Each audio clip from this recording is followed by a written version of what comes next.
आपण पाहताय महाधुरळा. जीवावर जर प्रशासन चाललं असतं, देश चालला असता, तर मग ब्रिटिशांचं राज्य राहिलं असतं. अधिकाऱ्यांच्या जीवावर स्वातंत्र्य आपल्याला मिळालं, ते कशासाठी मिळालं?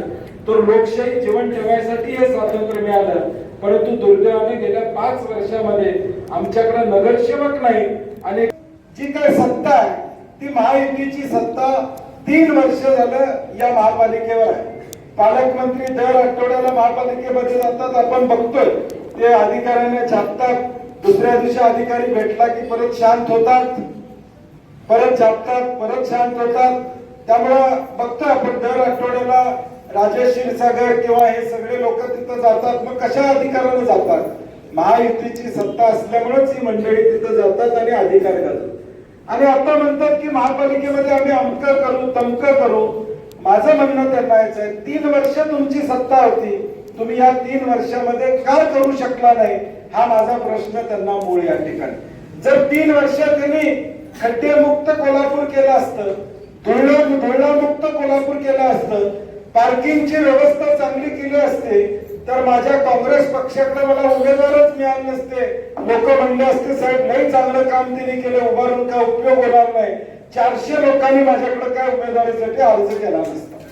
हे आपण लक्षात ठेवा. आज जे भाजप सांगतोय की बाबा आम्ही अमकं करू तमकं करू, या सगळ्या गोष्टीचा विचार करता त्या पद्धतीने भाजपनं या ठिकाणी नियोजन करायला पाहिजे होतं. ते दुर्दैवाने नियोजन या शहरामध्ये भाजपनं त्या ठिकाणी केलेलं दिसत नाही.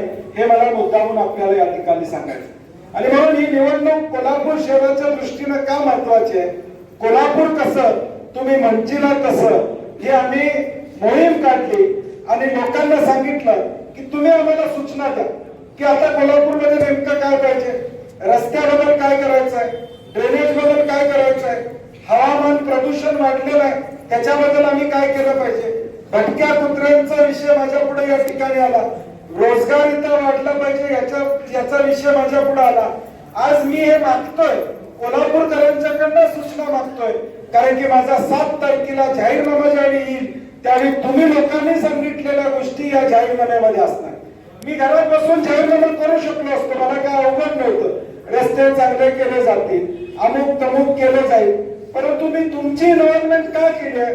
कारण माझं दायित्व तुमच्या बरोबर आहे, तुमचा अधिकार माझ्यावर आहे, माझा अधिकार तुमच्यावर आहे. तुम्ही मला सांगितलं पाहिजे की तुला मत टाकल्यावर 5 वर्ष तुझी सत्ता आल्यानंतर आम्हाला नेमकं तुझ्याकडून काय पाहिजे हे तुम्ही सांगितलं तर तशा पद्धतीचा जाहीरनामा आम्ही करणार. आणि तुम्हाला आश्चर्य वाटेल, या कोल्हापूर शहरामधल्या 12-13 हजार लोकांनी सूचना पाठवल्या. किती लोकांनी? 12-13 हजार लोकांनी सूचना पाठवल्यात आम्हाला की ह्या गोष्टी कोल्हापूर शहरामध्ये झाल्या पाहिजे.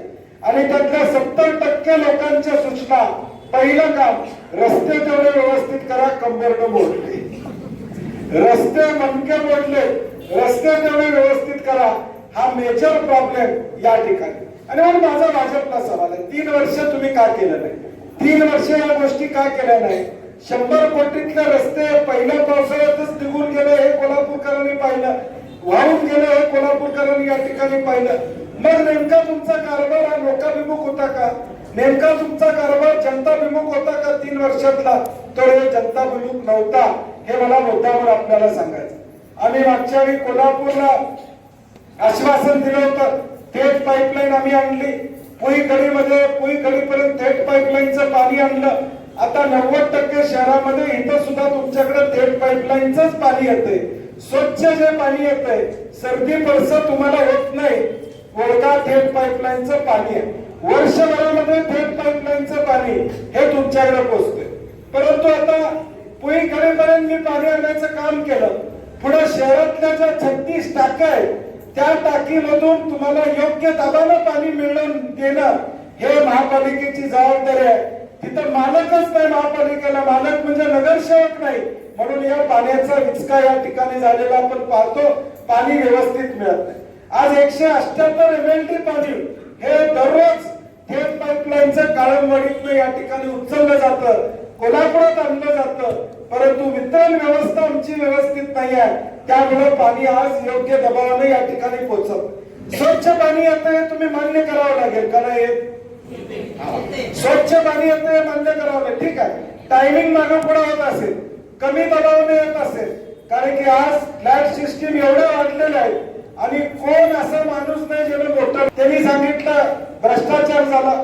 माझं म्हणणं आहे की एवढ्या लोकांना सगळ्या नोटिसा येतात, इन्कम टॅक्स येते, चौकशा येतात.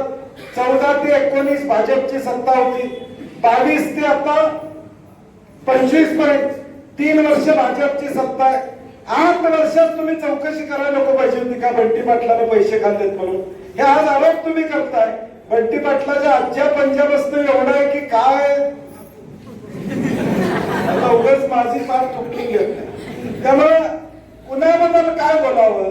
मग तुमच्याकडे 8 वर्ष सत्ता होती ना, तुम्ही चौकशी करायची होती. यात काय झालं, काय चुकलं किंवा काय बदल झालं तुम्ही करायचं होतं, लोकांच्या पुढे मांडायचं होतं. ही चूक झालेली आहे. मी सांगितलं असतं की हे चुकलंय का नाही चुकलंय, त्याच वेळी खुलासा केला असता. आता पाणी चालू झालं, पाणी पोचलं, त्याच्यावर तुम्ही आता बोलताय, याचं वाईट मला वाटतं. म्हणजे उद्याची प्रेस कॉन्फरन्स कुप्पा करून सुज्ञ नागरिकांनी लाईव्ह आहे ती बघा. थेट पाईपलाईन कशी अडचणीत आणायचा कसा प्रयत्न झाला हे पुराव्यासकट मी उद्या सांगणार. पुराव्यासकट मी तुम्हाला उद्या सांगणार आहे की कशा पद्धतीने आता सुद्धा थेट पाईपलाईनचं पाणी तुमच्यावर पोचू नये. माझ्याकडे फोटो आहे, उद्या दाखवणार आहे.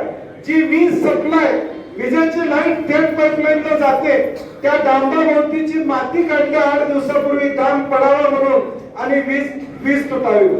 फोटो आहेत माझ्याकडे. मी हा 8 दिवसातलं सांगतोय. म्हणजे निवडणुकीच्या तोंडावर पाण्याची